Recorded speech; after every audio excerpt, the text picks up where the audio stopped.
আমার বয়স্ক বরের ২৪ বছরের তরুণ যুবক ও পেশিবহুল ছেলে প্রত্যেকদিন রাত হতেই যখন দেখত যে আমার বুড়ো বর গভীর ঘুমে আছে, তখন আমার ছেলে মানে আমার বুড়ো বরের নিজের ছেলে লুকিয়ে আমার ঘরের ভিতরে এসে আস্তে করে আমার পাশে বসে আমার গায়ে হাতে লাল তেল মালিশ করে দিত। এবং সে যখন আমার গায়ে হাতে লাল তেল মালিশ করত, তখন আমার কিন্তু ভীষণ ইচ্ছে করত তার সঙ্গে। আসলে আমি একজন ১৯ বছরের খুব তরুণী ও সুন্দরী গরিব পরিবারের মেয়ে। আমার বাবা টাকা পাওয়ার লোভে আমার বিয়ে একজন নিজের সমবয়সী বয়স্ক লোকের সঙ্গে দিয়েছিল, এবং আমার ওই বুড়ো বর প্রত্যেকদিন রাত হতেই আমার উপরে অনেক জুলুম করত। বিয়ের পরে আমি যখন শ্বশুরবাড়িতে আসি, তখন আগে থেকেই তো আমার বরের ২৪ বছরের একটা যুবক ছেলে ছিল। তা সত্ত্বেও জানি না কেন ওই বয়সে বুড়োর আমার সঙ্গে বিয়ে করার না জানি কী রস চেপেছিল। ওই বুড়ো তো তার নিজের যুবক ছেলের বিয়ে দেওয়ার পরিবর্তে নিজেই আমার মতো একজন তরুণী মেয়েকে বিয়ে করে বাড়িতে নিয়ে এসেছিল। যদিও বা আমার ওই বুড়োকে বিয়ে করার কোনোই ইচ্ছে ছিল না, কিন্তু আমার লোভী ও স্বার্থপর বাবার কারণে বাধ্য হয়ে আমাকে ওই বুড়োর সঙ্গে বিয়ে করতে হয়েছিল। তারপর বিয়ে করে যখন শ্বশুরবাড়িতে এলাম, তখন আমার বয়স্ক বরের তরুণ ছেলেকে প্রথমে দেখা মাত্রই তো আমি তার দিকেই তাকিয়ে থেকে গেছিলাম, কারণ সে ভীষণ সুন্দর ছিল দেখতে। তার ওই পেশিবহুল শরীর স্বাস্থ্য আমাকে তো বারবার তার দিকেই আকর্ষণ করছিল। আমার বুড়ো বরের যুবক ছেলেকে প্রথম দেখাতেই তো সে আমার দৃষ্টি কেড়েছিল।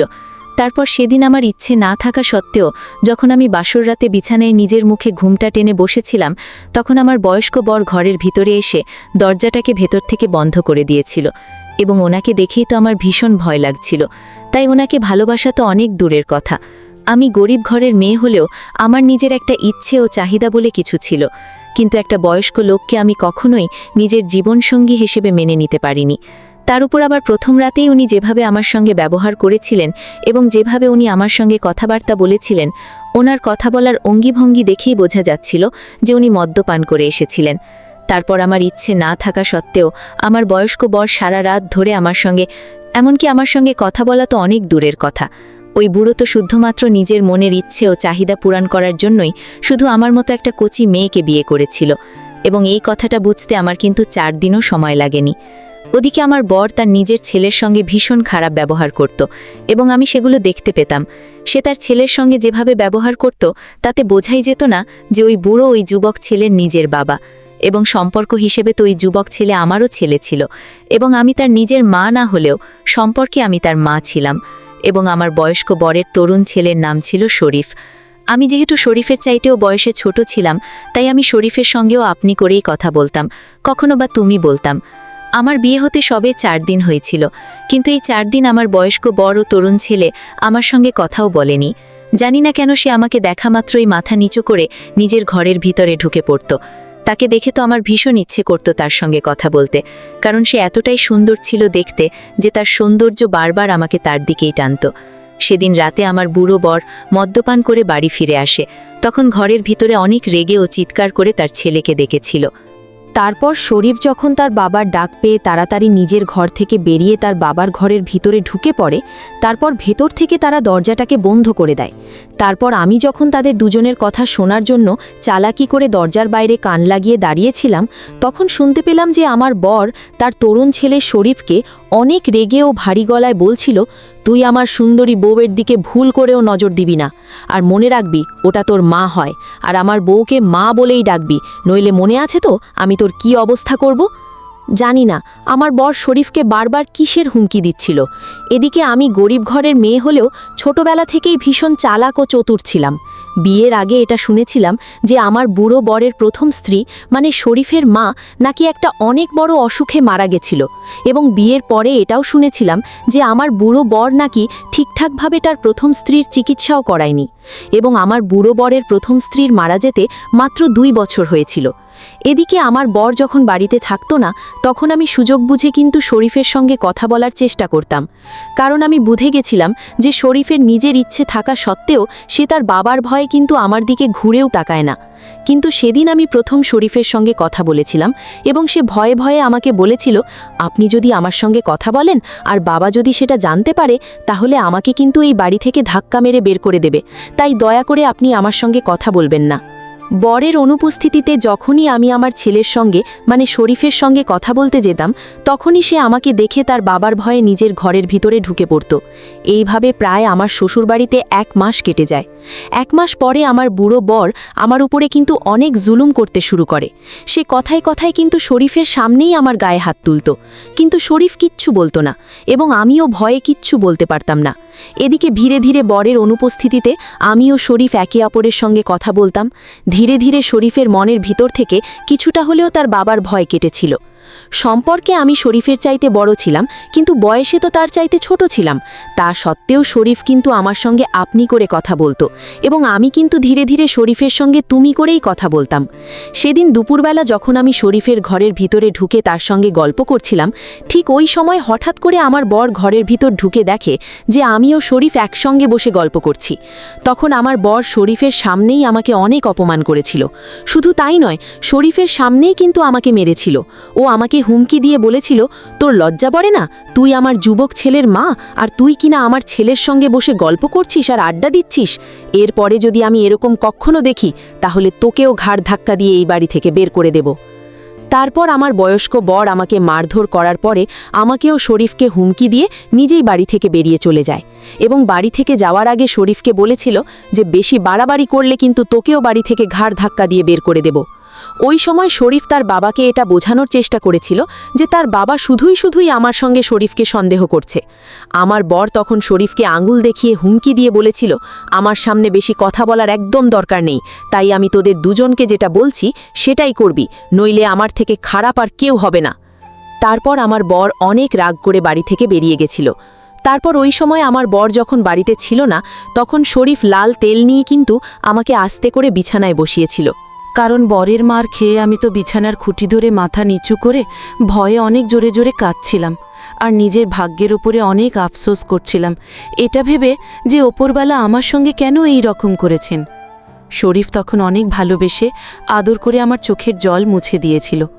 আমি তো প্রথম দিনই শরীফকে মনে মনে পছন্দ করে ফেলেছিলাম, কিন্তু সম্পর্কে সে যেহেতু আমার ছেলে ছিল, তাই আমি শরীফকে নিয়ে উল্টোপাল্টা কিছু ভাবার আগেই কিন্তু নিজেকে আটকে নিতাম এবং নিজের মনকে এটা বলে বোঝাতাম যে তার ব্যাপারে ভেবে কোনো লাভ হবে না, কারণ সে তো সম্পর্কে আমার ছেলে হয়।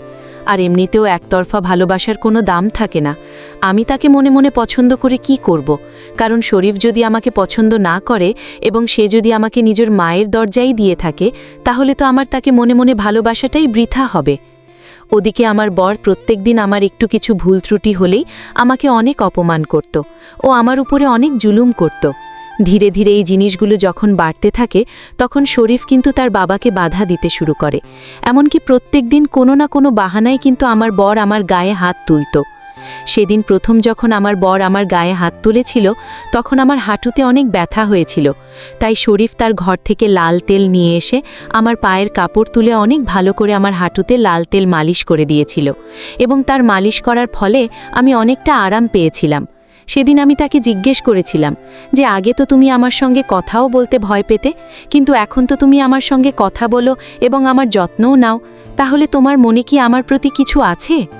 আমার ছেলে তখন আমার কথা শুনে অনেক বেশি আশ্চর্য হয়ে আমাকে বলেছিল, আপনি এটা কী ধরনের কথা বলছেন?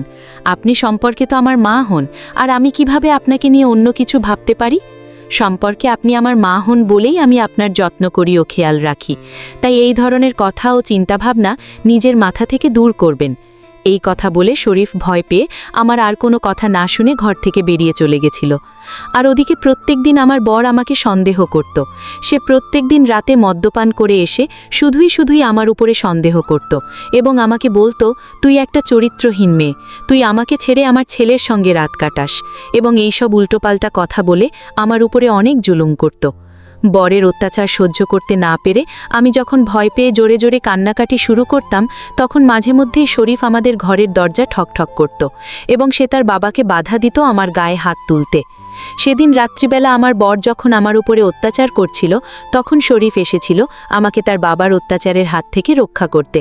কিন্তু সেদিন আমার বর শরীফকে দেখা মাত্রই অনেক জোরে জোরে হেসে ঠাট্টা করে বলেছিল, আমি সব কিছুই বুঝতে পারি যে আমার পিঠ পিছনে তোরা দুজন মিলে কি করছিস। যদিও বা আমি ও শরীফ খুব ভালোভাবেই জানতাম যে আমরা দুজনে সৎ ছিলাম, তা সত্ত্বেও আমার বর আমাদের দুজনকে খারাপ চোখে দেখত। এদিকে যতদিন যায় ততই আমার বর আমাকেও শরীফকে সন্দেহ করতে শুরু করে, এবং আমার বর যতই আমাদের দুজনকে সন্দেহ করে ততই আমি ও শরীফ একে অপরের কাছে আসতে থাকি। এমনকি যখন আমার বর আমার উপরে অনেক অত্যাচার করত, তারপরে সুযোগ পেলেই শরীফ কিন্তু আমার কাছে আসতো এবং লাল তেল মালিশ করে দিত, এবং আমার জায়গাতে যেই জায়গাগুলোতে ব্যথা করত সেই জায়গাগুলোতে লাল তেল মালিশ করে দিত। সে যখন অনেক ভালোবেসে লাল তেল মালিশ করত, তখন আমি খুব আরাম পেতাম এবং আমি তাকে মনে মনে ভালোবাসতেও শুরু করেছিলাম। কিন্তু আমি তো এটা জানতাম না যে তার মনের মধ্যে আমার প্রতি কী ছিল, কারণ সে তো আমাকে প্রথমেই বলেছিল যে সে নাকি আমাকে মায়ের মতো মনে করে, আমার যত্ন করে। আমি সেদিন শরীফকে জিজ্ঞেস করেছিলাম যে সে তার বাবার একটা অত্যাচার কেন সহ্য করে। সে তো একজন শিক্ষিত যুবক ছেলে ছিল এবং সে চাইলেই তো এই বাড়ি ছেড়ে অন্য কোথাও গিয়ে নিজের কাজকর্ম করে নিজের পেট চালিয়ে নিতে পারবে। তাহলে সে কেনই একটা এইরকম অত্যাচারী লোকের সঙ্গে আছে? শরীফ তখন আমাকে বলেছিল সে নাকি নিজের মাকে হারানোর পরে এখন সে তার বাবাকে আর হারাতে চায় না, কারণ যতই হোক না কেন ওই শয়তান লোকটা তো তার বাবা ছিল, ওই মাতার লোকটা তার বাবা ছিল, এবং তার বাবা ছাড়া এই পৃথিবীতে শরীফের আর কেউ নেই। এই কারণেই শরীফ সব কিছু সহ্য করেও তার বাবার সঙ্গেই থাকত। এমনকি তার বাবা তো তাকে হাত খরচের জন্য 1 টাকাও দিত না, সে নিজের খরচ কিন্তু নিজেই বের করত। তা সত্ত্বেও সে তার অত্যাচারী বাবাকে ছেড়ে কোথাও যায়নি। একদিন আমারও শরীফের পায়ের তলা থেকে যেন মাটিটাই সরে যায়।